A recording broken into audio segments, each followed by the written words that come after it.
And think about this. Imagine if this is what you heard all day long, every day. It never stopped. Well, that was the life for one of our guests. Let's see her story. 2 years ago, I woke up one morning to the room spinning. The room was going like this. 2 or 3 months later, I started hearing my heart beating in my ear.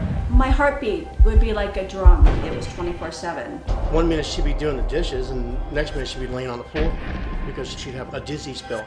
I would hear my voice echoing like I was in a barrel. And when I go eat chips, anything crunchy would just really, sound through my head. The sound inside of my body was louder than the outside world. And it drove her crazy. I cried every day, depression set in, I stopped driving, I stopped eating, I stopped everyday life. There was no life. I suffered from this for 9 months. When I would go to the doctors, no one could tell me it was wrong, and they looked at me like I was a crazy woman. The second ENT doctor told me about Dr. Yang. He walks in and he said, "I know what you have." I was diagnosed with superior semicircular canal dehiscent. Carrie developed a hole between her inner ear and the brain. You can see right here, that little dot right there is the hole that caused her problem. Because of this hole, all the sounds of her body were excessively loud. Dr. Gopin and Dr. Yang did the surgery, and I woke up. The first thing I noticed was I didn't hear that heart beating anymore, or my voice echoing.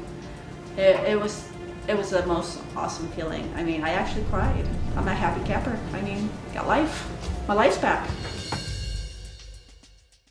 We're joined by Dr. Isaac Young, neurosurgeon from UCLA, along with his patient, Carrie. I want to thank you both so much for being here. And, Carrie, we tried to play everyday noises, body function noises for our audience. Did you all get a sense for what Carrie was going through? And each and every day to deal with that, how are you now?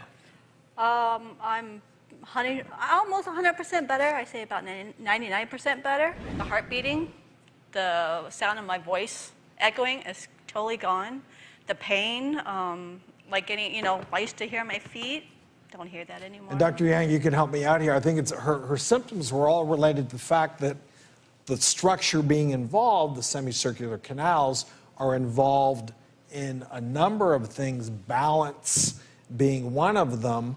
So that those were some of the symptoms, but then the sound that she actually perceived were some of the other symptoms. Yeah, this nerve here controls both hearing and your balance.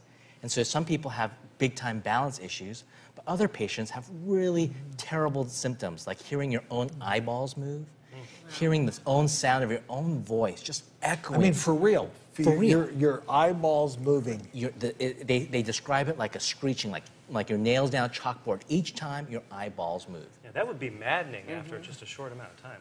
And let's clarify for our viewers just exactly what was going on. There was a hole, the base of Carrie's skull, that was allowing this to happen. Can you show us, where this was and why this caused what it caused? Absolutely.